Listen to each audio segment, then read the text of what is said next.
Taigi, ypatingas ir svarbus susitikimas šiandien, kuris vyks Briuselėje, yra apie Ukrainą ir apie pačią Europą.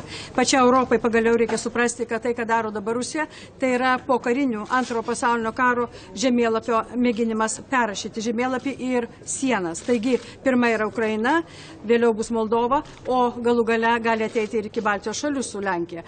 Praeitos savaitės kariniai bandymai ir karinės pratybos buvo ne pagal tarptautinius sustarimus, be išankstinio pranešimo ir naudojant taktinį ginklą. Taigi mes matome, kad Rusija elgėsi visur, ne pagal tarptautinius standartus, pažeisdama bet kokius savo tarptautinius įsipareigojimus, o tai reiškia, kad Rusija tapo grėsminga visą Europą. Ir todėl Europa turi pagaliau suprasti, su ko turi reikalą.